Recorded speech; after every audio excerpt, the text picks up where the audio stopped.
Sam Brief here on a special edition of the Mental Game Podcast, and I'm debuting a little something new, calling it Walking the Talk. Because, I get a little bored hanging out in the same old home studio every time, and here in beautiful Chicago, it's still summer weather.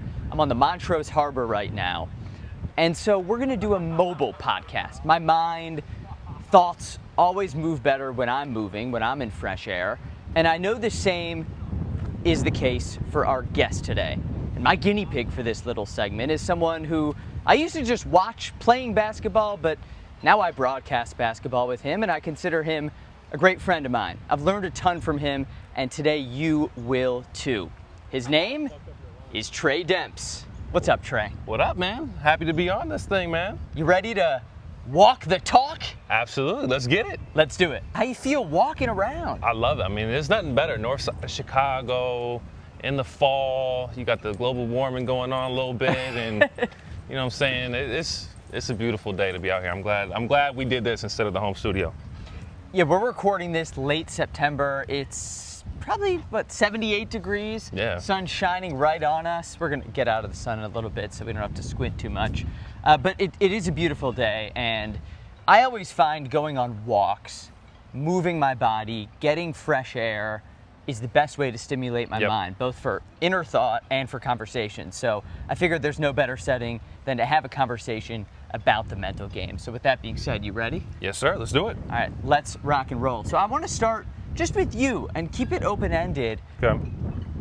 You are a man who covers many buckets, from being a husband, to a father, to a son, to a basketball player, to a broadcaster, to a coach.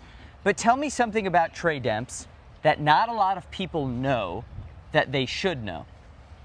Ooh, man, that's starting off hot, man. Gotta start hot and heavy. That's the style. Something that people would not know. I think some people know this. I'm a man of faith. You know what I mean? I'm go to church Sunday. That's big in our household. So I think that's big, and that's also something like from a mental side that keeps me grounded and humbled, as well as I'm in a lot of different avenues, as you just mentioned. But man, I'm a pretty, chill guy. I think that's the biggest. Like I really like to avoid conflict. I like to take care of the people that I work with, take care of the people in my home. I'm not perfect, obviously, in that, but I'll say overall, man, I'm just like, I want to do right by people. I think that's the biggest thing, for me, just kind of personally, and just part of like my DNA, so to speak. You bring up the idea of faith, and that looks different for every person. There's so many different religions, people who don't even subscribe to a religion, but whatever it is, having something that grounds you, something you believe in, can do a lot for your mind. So how do you think that shows up in your mental game? It's a great question. I think, for me personally, when I just think of it like in my professional life, like as a player, now as a broadcaster, and even a little bit of my job, I'm sure that we'll get into being a basketball director at a nonprofit. It's like there's a lot of pressures that come into it, right? There's a lot of things that that are performance-based, and I've been dealing with that, kind of my entire life, is like, being evaluated from a performance standpoint. I think when you put things into perspective, and when you have a faith that you can be grounded in, which for me is Christianity, like, it makes it where that thing isn't your identity. Like, it makes it where, like, okay, if I have a bad broadcast, if I have a bad basketball game, or if I remember this past summer, I blew an 8-point lead with 2 minutes left as a coach. One of my worst basketball experiences. I felt terrible. That's neither here nor there. But with all that stuff, it's like I can take a step back and be like, you know what? Outside of what just happened, I know that my identity is still the same, that I'm still loved by somebody greater than me, and that ultimately in the big scope of things, I have a purpose, and that this is a journey and this is a process. and I can keep going forward, and also know that my identity is not in that last performance or that last broadcast or that last game. So I think that was a pivotal part for me. It's something that I learned when I started my faith journey around college. It's so wise. I hear journey, I hear process. These are things that are so easy to lose track of. I've had it too, right? Like a broadcast where I stumbled in the open, Yep. and I'm doubting myself. I know I'm evaluating myself, and others are evaluating me. Yep. But the journey and the process are so important. How do you remind yourself that, I'm on a journey? Yeah. I might blow that 8-point lead, but Right. the journey moves on. All about what you can learn from each experience, good or bad. And I think that's something that I honestly didn't do as good of a job of as a player. I was very much fixated on the destination versus the process. And I feel like it's something that I probably learned within the last 6 years. I think I started to get a grasp of it like my last year playing professional basketball. A good example is like, I was never really a good practice player. Like I would reserve all my energy for the games because that's what really mattered. But then my last year playing overseas, for example, like I got to a place where I was like, look, my performances are too up and down, too volatile. Like I need to be more consistent. And so that's where I made a goal of like, all right, I'm gonna be the most dominant player every single practice. Like if an alien walked into the practice, they would know, even if they knew nothing about basketball, that like I was the best player every single day. And that was like a goal that I like kind of went after. And I felt like I had my best season my last year before I ultimately had to retire because of an injury, but it was because I set out that goal. So even on my like worst days as a player or my worst games, I still would have a somewhat decent game, because I've already set that precedent. So yeah, I think just, the journey, really embracing the process versus like the destination is something that was really big for me. I love how you think of an alien coming in. And first of all, the alien that I'm picturing is totally one of the Monstars from Space Jam, like scouting their next opponent, and they're like, oh, who's crap. the top player on this random Division II team in Italy? That guy's going hard. We gotta lock him down. Yeah. And I've never thought about it with like an alien, but I have thought about like a similar concept with, hey, let's say there was an all-access camera crew following me around for one day of my life, just random out of the 365 days a year. What would they think of me? Right? Would they think I have integrity? Would they think I work hard? Would they think I'm enjoying life? Yep. And it sounds like you applied that to basketball, to just work hard. Yeah. And then like, it was funny because like, I used to work hard. Like I was known for being a gym rat during my playing days. However, like it was kind of unequally scaled, like if that makes sense. So I would put in a ton of work, like with my individual development, for example, and I would like spend an hour before practice, but then I would coast during the practice, and then so there was just like always this inconsistency, and so I had to like kind of like create more of a scale, more of a balance of like, okay, maybe instead of an hour of work before practice, maybe it's only 20 minutes so that I can give my all also during practice. So there's a consistency laid out because, as a human, you only have so much of a bandwidth from your energy, physically, no matter what you're doing, whether it's basketball, whether it's professional life. So that's something I always take too, is like, I want to be able to be balanced with a strong work ethic versus just being like, all right, I'm going to, really dial in an hour and a half hard on this individual work and then kind of coast through practice. And then hopefully like during the game, it'll, like show that I put in that hour and a half in. Like I want to be more, I learned I had to be more consistent. That was like a life lesson I had to learn too with everything. We're talking about consistency here in everything you do, and you're saying it didn't really cement itself till the end of your basketball career. Yep. I want to go to the very beginning of your basketball career, and I know a huge influence in that was having a father who played in the NBA, who when you were born worked in the NBA, and you got to be around Hall of Fame players and coaches and your dad all the time. How did that help shape the young basketball mind of Tre Demps? It's funny because it was such a surreal experience that I felt like it had obviously more positives, but also has some negatives too.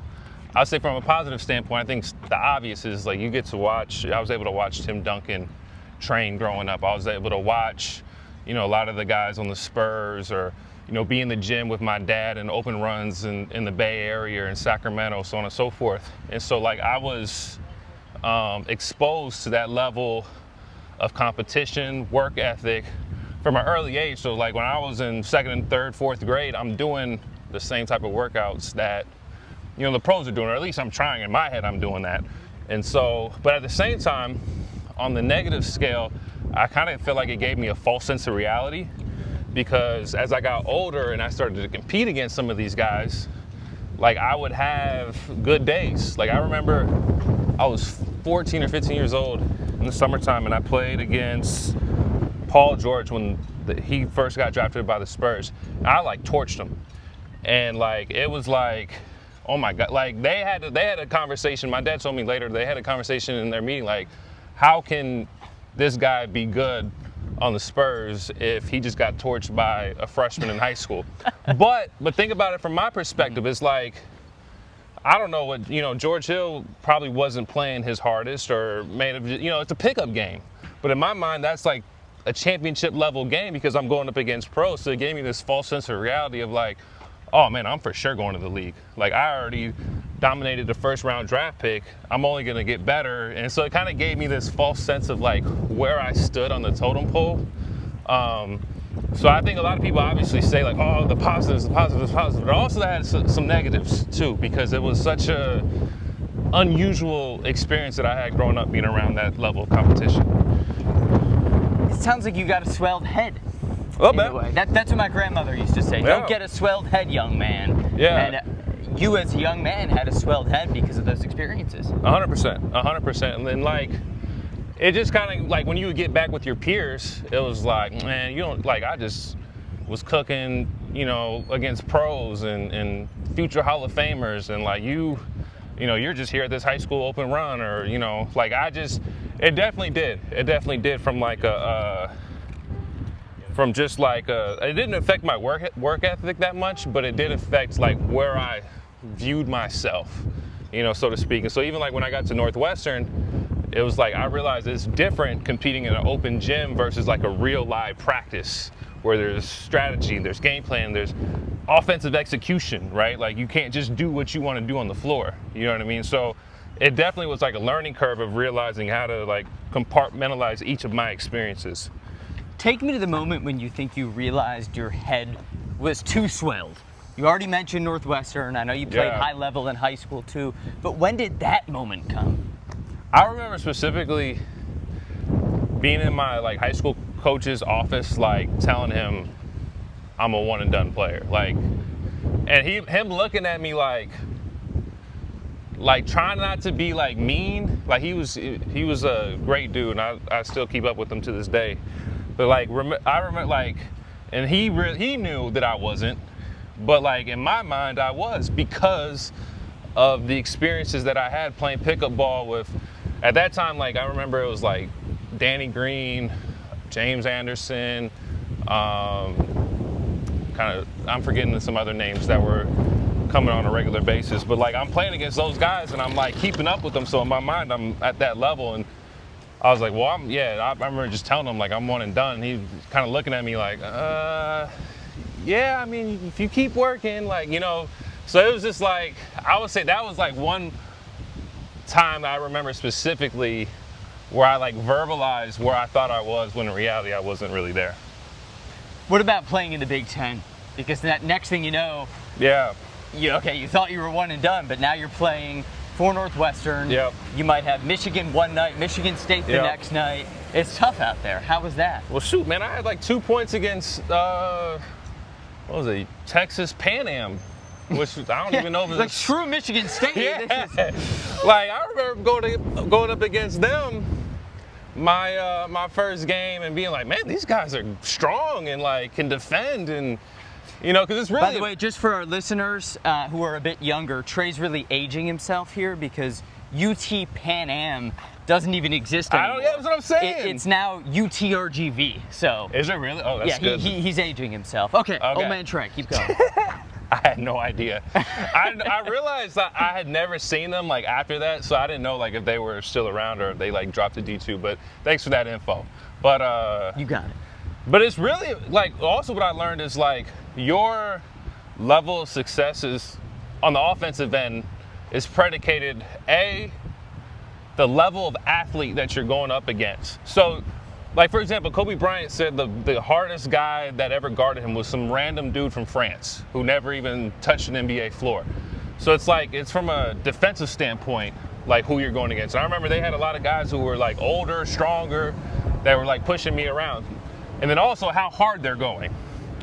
And they had nothing to lose, and they're in a real game, and they were going hard. And like I remember like having a hard time getting past defenders and, you know, cutting, getting bumped. And like I wasn't experiencing that like when I was, you know, playing at the Spurs facility as a, you know, because it's a pickup game. It's not as intense. So I was able to have more freedom of movement and more opportunity to shoot. And, you know, like there was no plays and sets that I had to run, and there was no defenses I really had to read. So yeah, it was like, it's all like, it's, when you think about like anybody could go play with some NBA players and dominate on a given day.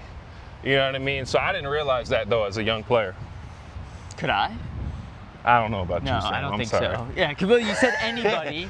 Well, anybody who anybody who has the physical characteristics. I'll say anybody right? who like is a college level, D1 level athlete, even D2 guys. There we go. I just had to test you for a second, you know, keep you on your toes. Hey, we're gonna swivel here, do a little ooh, turn around. Folks, we're here, Montrose Beach in beautiful Chicago, talking with Tre Demps here on the inaugural segment of Talking the Walk.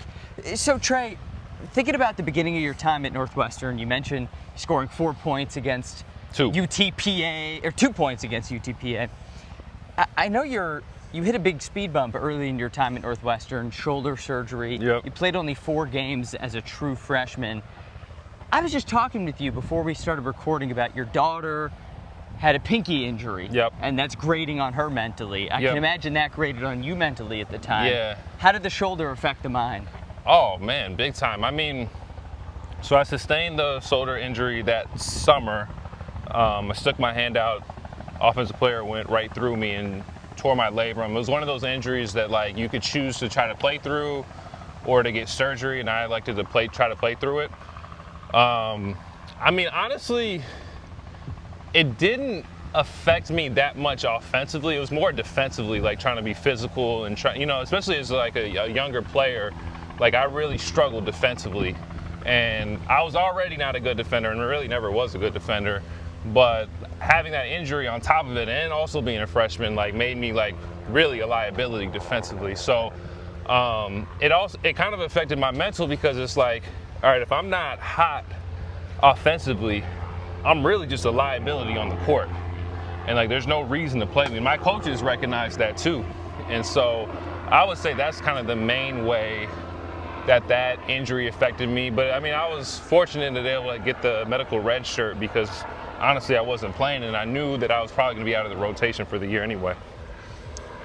How does not playing then, having the surgery, not being able to do your thing, affect your mind? Because that's what you do. You play basketball, man, but then you couldn't. It was the first time I ever failed. Like I had bad games obviously, and but usually most of my seasons tracking from the time I was 10, 11 all the way up until I was 18, whether it be in high school ball, school ball, AU, like I usually had a relatively successful season. So that was the first time in my life in the basketball court where I failed. And like it was definitely hard mentally. Like I definitely went through a lot of like mental health challenges, like even before like mental health became like a sexy conversation to have. And it was something, obviously that was kind of the time too where like my faith became more important and I realized like I needed something else besides an orange ball to like put my hope in. And because my whole identity was like wrapped up in basketball. So it was like I think an overall transformation process. Personally, I knew that I had to get stronger. I knew how to be a better, at least a somewhat reliable defender. And so, and I had to get better offensively too. So it was a full-on transformation. you became stronger, you became better at defense, you became more in tune with your faith. Yep. Sounds like the injury did a lot of good things for you. Yeah. Right? But was it difficult to realize that in the moment, or are you just realizing that now?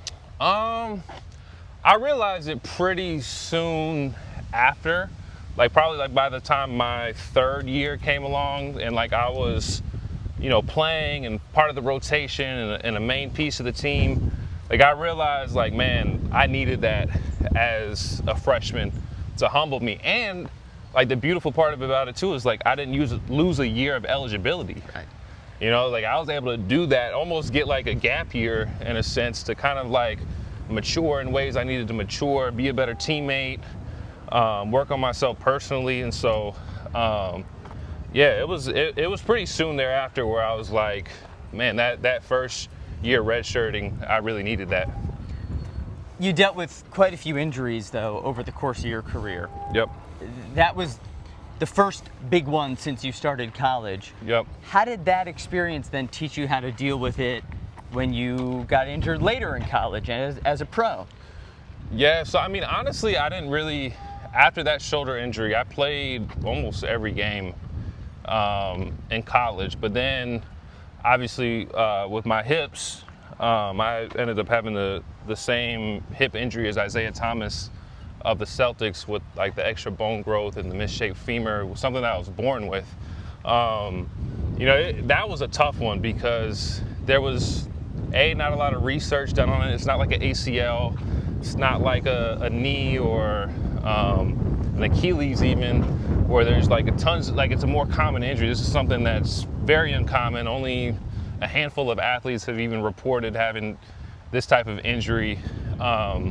And even like just now they're starting to kind of be able to like do things to try to circumvent that issue that you're ultimately born with, to be able to like, find different remedies and things that you can do to like prolong your career. But yeah, it was tough because it did feel like I was like drowning and there was like nothing I could really do.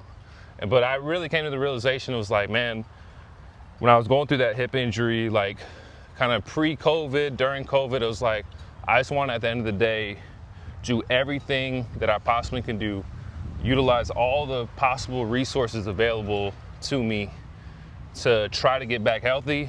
And if God has something else, he has something else. But I don't want to ever say like, man, I wish I would have tried this or I wish I would have done that. So I just wanted to make sure that I did everything I possibly could. You must have gone to hundreds, doctors' man. offices and experimented with drugs and treatments, right? Yeah, man. Injections, cortisone, what's it called? PRP. Mm-hmm.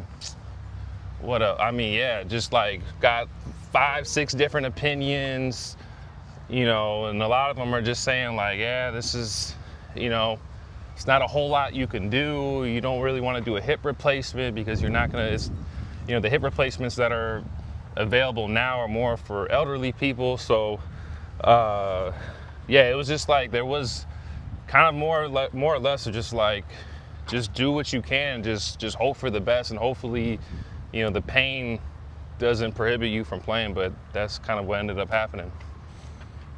When did you realize you might just have to stop? Man, so my last kind of like go around was I didn't move. I went out to Phoenix to a training facility and took my family, and we just, went out there for a couple months and just to see like if I was in more of like an environment of like I can just like lock in and focus on recovering and doing rehab. Because I knew at that point like I had already had labral surgery, so I had torn labrums to go along with that. That maybe I could, get to a space where it was like I could play. Because it was almost like a car starting. It was like if I could just get the ignition on and like get driving and keep that rhythm of driving it every day, like it would be good. And so yeah, I went out to Phoenix. What was that? Probably like August of 2021, and it was like probably 6 weeks from that time where I was like, man, this isn't getting any better. I can't even really run right now. Definitely can't cut and move. And it's like I'm spending tons of money like on, you know, these daily sessions or whatever. And so that was kind of when I was like started looking into broadcasting a little bit, and ended up coming back to Chicago to do some BTN Plus games. And also I was in grad school at the time, so it just kind of made sense to come back to Chicago while I'm trying to figure things out. And then I ended up getting signed with BTN, and then kind of like made that decision like around January of 2022. I would think that young Tre Demps, who was kind of born into the NBA culture, who would get that swelled head we were talking about, you say the orange ball was everything for you. Yep. That was a boy, right? And then the man who made this decision to retire, you realize by that point there's more to life. You've got a family. Yep. How different was that man at the end of the day from what we were talking about at the beginning? Oof, man, it was definitely different. It was an adjustment period. I'm thankful to have a supportive wife who, you know, like stood by me and was, you know, dealt with my moodiness, because it's like it takes a huge emotional toll off of you. Like to, you know, you're used to getting up, training, like fall is approaching, the weather gets a little bit colder. It's like you start feeling your ball, all right, it's basketball season, it's time to lock in. And it's like, now it's like, all right, I don't even really know what I'm doing. Like, I don't even know kind of what the next steps are for myself professionally, and also having a family and stuff. So there was definitely some angst and anxiety just from a personal standpoint that affected me emotionally and all that. But I mean, my wife and I just, you know, stuck together, you know, put a plan together. All right, try the broadcasting thing out. Okay, do, you know, private training on the side, and you know, get into the youth basketball space. And so then I started to see like, okay, I'm pretty good at, you know, like teaching younger kids basketball. So this is something that I could also do to go along with the broadcasting, because it's obviously hard to be a full-time broadcaster if you're only an analyst and not doing multiple sports. So yeah, that was kind of the journey and the process, and just thankful that it did work out. You're still able to have a life that revolves around basketball. Yeah, for sure. I mean, you just got off, came from your facility working, like you said at the outset, a coach for a nonprofit organization, Intentional Sports. Yep. You and I will be on air together next week in your role as a broadcaster. You're constantly teaching the game, analyzing the game, even if you're not playing it competitively. Right. How does that nourish your mind to still be in basketball? Man, it's huge. It's huge. It's like, because you're still connected to it. There's still, you know, it's not, I always say there's nothing the same or that can compare to playing, but broadcasting, for example, is the closest thing, because it's like, especially when you're doing a game, it's like you have preparation, you gotta maybe take a pregame nap, you gotta get fluids in you, like all that type of stuff really like makes me kind of have that same feeling like when I was growing up, you know, getting ready to play a game. There's a performance piece to it of like, all right, you know, I got to make sure that I'm well prepared, that I'm articulating myself well. Oh, there's mistakes here. I messed up a name there. Oh, I did well there. Like there's an self-evaluation process, and there's others evaluating too. So like I always say, like broadcasting is the closest thing. And then on the coaching side, I think it's somewhat similar. I always feel like coaching now more than ever is more just kind of like managing personalities and players and trying to get everybody to buy in. It's not, sadly, just because of the ecosystem of youth sports, I feel like it's not as much about teaching. It's about, you know, you have to appease different parents, and there's a recruiting process. So there's different pieces that I'm learning within the game that I never thought about that are fun, and also have some similarities to playing too that can also like be a competitive benchmark of where you're trying to go. Broadcasting is the closest thing to playing, and you talk about preparation. I'll never forget my first broadcast with you for a high school game, high-level game. We were calling remotely at a studio here in Chicago. Yep. And you showed up with analytics on the players that I don't even know where you got. And I pride myself on my preparation. Probably but synergy. You had some numbers that were next level. Yeah. And I was like, all right, Tre Demps is locked in. Yep. And that the aliens would have looked at you and they would have said, that guy's got a great work ethic. Yeah. No, yeah, I mean, that's synergy. You know, it's one of the perks of having I get access to my dad's Timberwolves account. Shout out, Pops. Thanks, Pops. You made our broadcast. You made our broadcast better. There you go. And so I use that, I just try to provide something different, but still something that's not so like analytical that the fans wouldn't understand. So I think the one that it was like contested shots versus uncontested shots. And what's funny too, like I see a lot of that in football too. Like football, I study football analysts because I'm a casual football fan. Like I don't know the ins and outs of football, but I know enough where like I'm kind of like a casual. So I try to speak to the casual fan who just likes basketball but also wants to learn a little bit. Like I see like, I was listening to something this morning of like how many pressured situations does this lineman allow per game? You know what I mean? To me, that's like an advanced stat. Like that's not something that you're tracking in the traditional stat sheet of like, a lineman and how many, like, is he winning his matchup one-on-one with the defensive lineman? So I'm always like, why can't we do that more in basketball? Why is it only like football where we kind of really get down to the nitty-gritty of those advanced analytics? Right, or a quarterback, like how are they doing with throws under duress versus throws with an empty pocket? What's the average time that they have it in their hands in the pocket? You know what I mean? Like, I don't think we study that in basketball as much. It's all about, it's very like, rebounding wins games, and which, I get it. Rebounding does win games, and like, kind of like, I just feel like it's more of like, there's more just basic analysis when it comes to basketball. And it kind of makes sense because basketball is only 5 players and it's more of a basic game. But I'm like, from watching football and watching like the Kirk Herbstreits of the world, the Dan Orlovskis of the world, like, why can't we add more advanced stuff into the basketball game and be more educators there? I'm right with you. I don't care if you can knock down an open 3. You all should knock down the open 3. Right. I care if you can knock it down with a 7-footer's hand in your face. Yeah, for sure. Yeah, contested shots. What is your shooting percentage on somewhat contested catch and shoot looks? Where there's somebody's within, I don't know, 4 feet of you, 3 feet of you putting a hand out versus you shooting completely wide open. Is there a difference? So I always try to add those different things, and Synergy does a good job of tracking that stuff.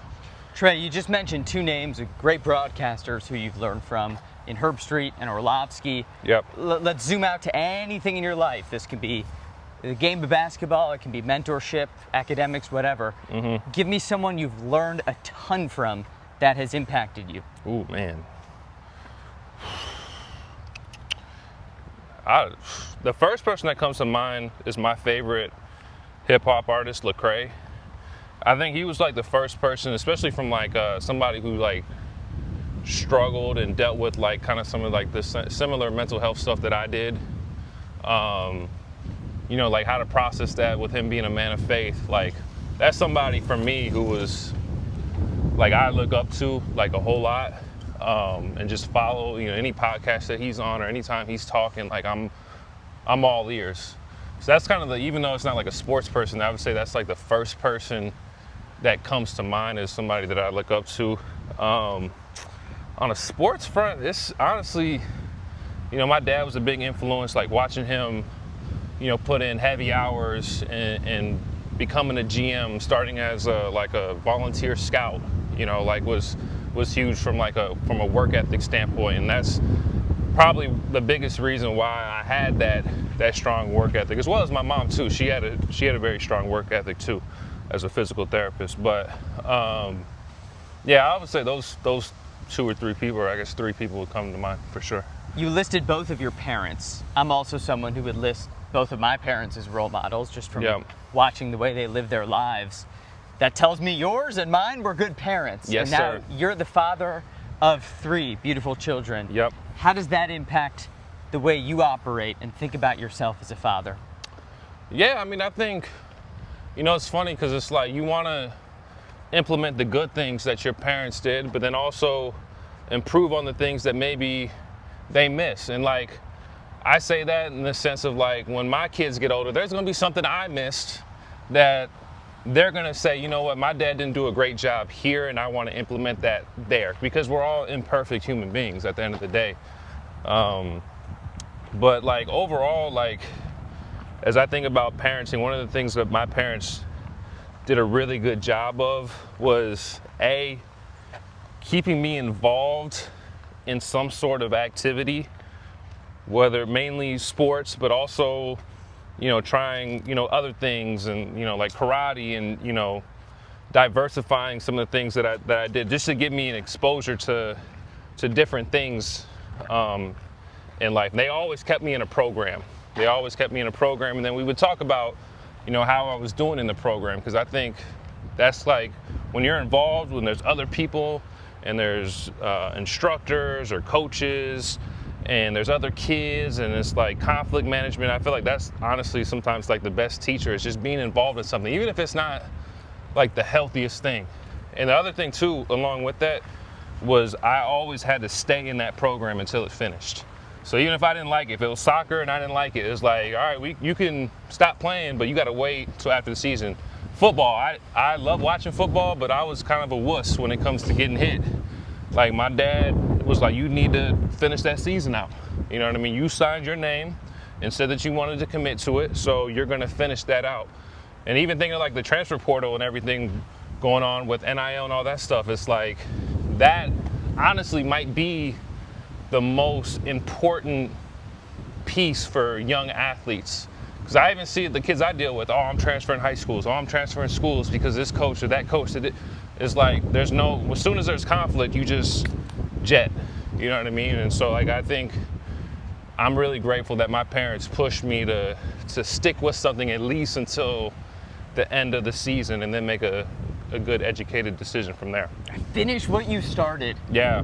That's one of the most under-heralded lessons in the world. Yeah. And I so vibe with where you're going on the current state of youth and college sports. And, this is a topic that you can attack from any angle, but let's do it from that angle. The concept of finishing what you started. Yeah. What do you think they need to understand about life before they get into all this?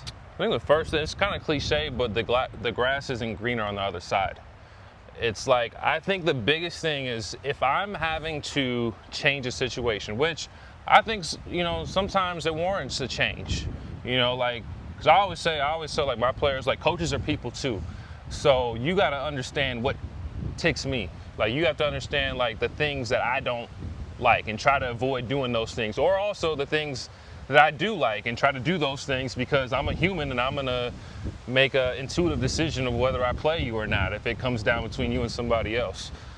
And so I think along that line, like you gotta be able to have kind of like a self-evaluation process. Like if I'm having to leave a situation, I gotta be able to say, okay, why did things go south at this situation?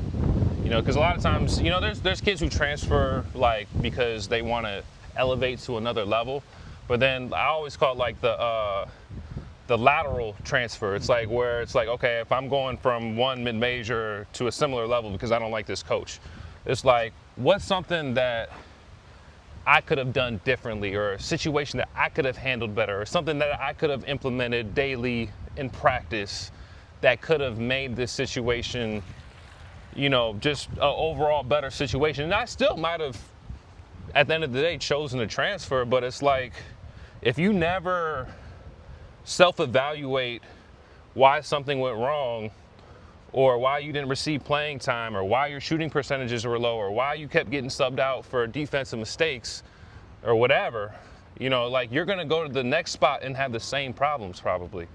And so like I always just believe like you have to hold yourself accountable and you have to sit down with yourself and be a good, one of my coaches told me that like really changed my perspective. You gotta coach yourself. You gotta coach yourself. And it's like, if you don't have the ability to coach yourself and hold yourself accountable and be able to like assess and reflect and critique yourself, like it's going to be hard for you to like succeed in anything. And so that's the biggest thing. Because I mean, honestly, like the rules are the rules, and people are going to transfer and move. And honestly, the coaches are kind of culprits now too, where they're kind of like, they understand the rules and they want better kids. So they're going to push kids out the door So it's like the transfer portal itself is what it is, but like I think kids will be better off if they self-assess. You have to coach yourself. So simple, so difficult though. And you strike me as someone who's always coaching yourself. Yep. I mean, you coached yourself when you said, I'm gonna go really hard in practice so the aliens like me. Yep. You coached yourself when you thought about your retirement and what you were gonna do. And Yep. you coach yourself before you go on air for a broadcast. If someone's struggling to coach themselves, like, tell us, how do you make time for that? How do you dedicate yourself to that? Man, I think that's a great question. I think time, it kind of goes to time management. Like, and it's something that I reflect on my past is like, sometimes I wish I would have sat down, like as a younger player, sat down with myself and kind of evaluated where I was, what I genuinely needed to get better at.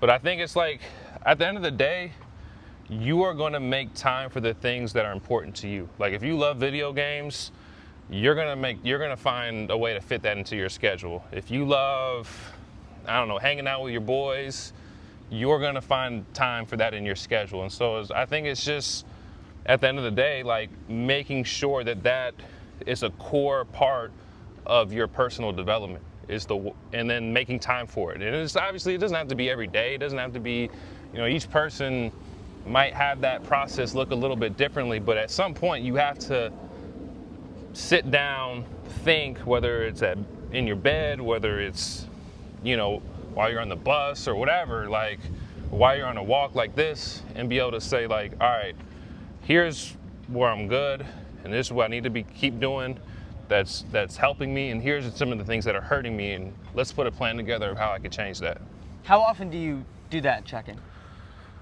I would say, I do it on walks. Like I walk, I live pretty close to a trail, not too far from here, from Montrose. And, which one?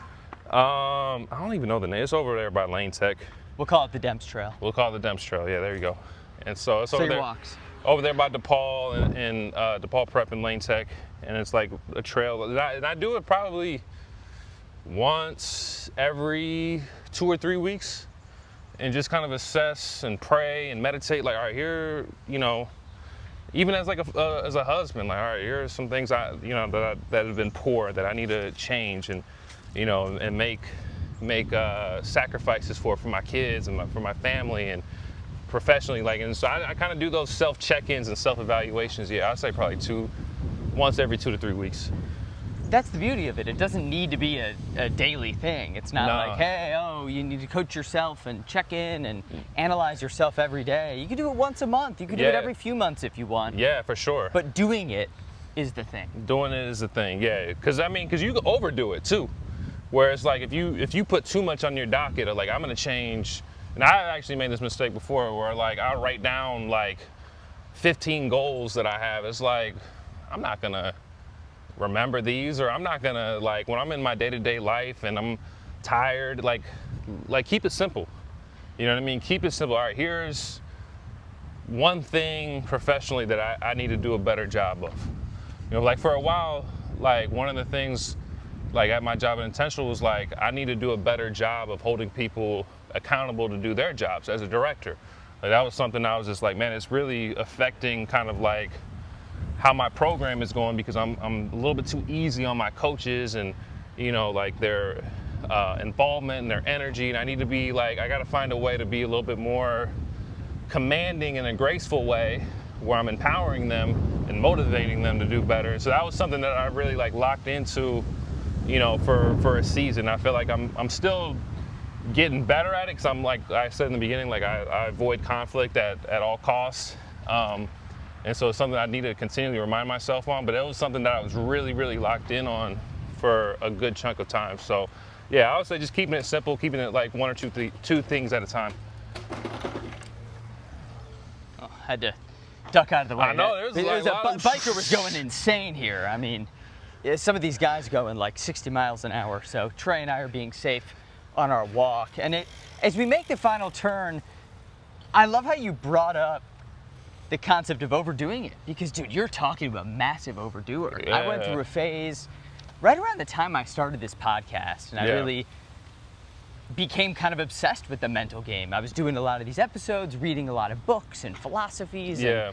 And I would sit down and write these documents. Oh, I need to be better in this, and I need to follow this concept and this philosophy and make this goal and I was like turning into a mental health robot. Like it was a weird, and I think I was stressing myself out and not living. You know, that every like 2 weeks or so feels like a good amount to check in with yourself. So I appreciate you addressing that. Yeah, you can underdo it, but also you really can overdo it. 100%. I speak from experience there. So, Tre, we've covered a lot.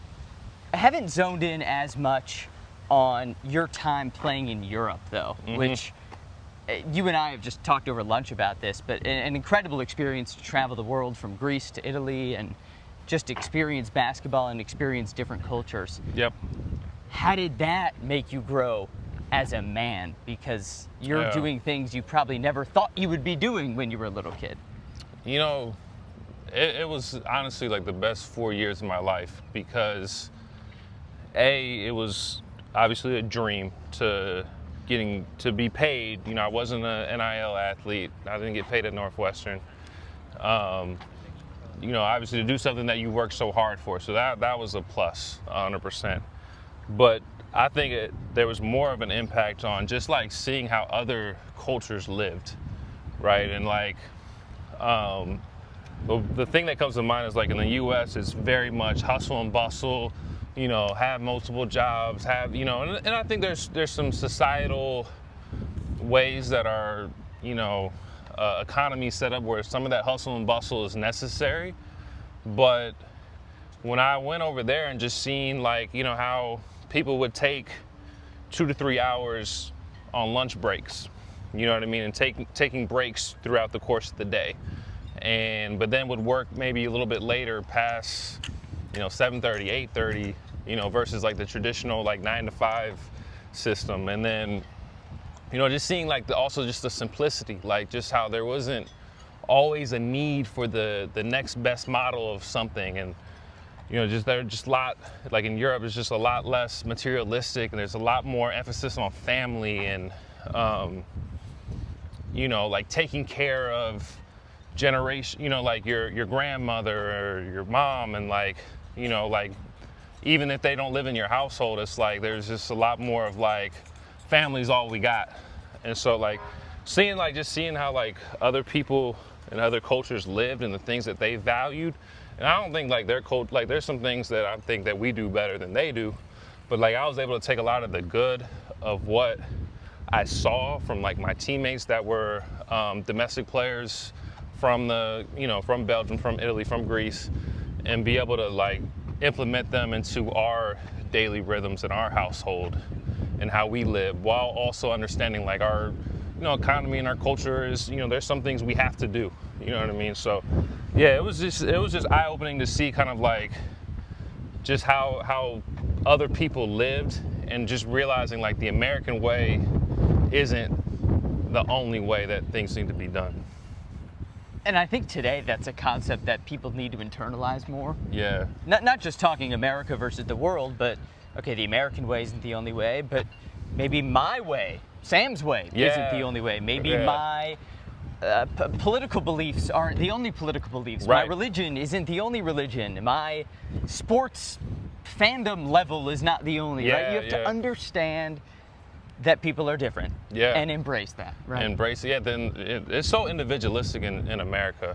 Like it's just so like on the front of like my like value systems and beliefs, but also like the way that I approach daily life. It's like, you know, it's like this culture of like me against the world. It's me. Like it's all about, where it's like in Europe is very much like I'm involving my family in every decision. I'm thinking through how this, you know, like there's people who take jobs or don't take jobs. I'm not saying this is right or wrong, based on how it would affect their grandmother or their mother. Like it's just a different thought process, like that is much more expanded, and like people are just not very much like thinking about how their decisions affect just them. Right, we can learn from them. They can learn from us. 100%. And it goes into the little things too. I'll never forget when I went to Europe. I lived in Barcelona for a few months. And one of the first things that struck me is these people eat so goddamn late.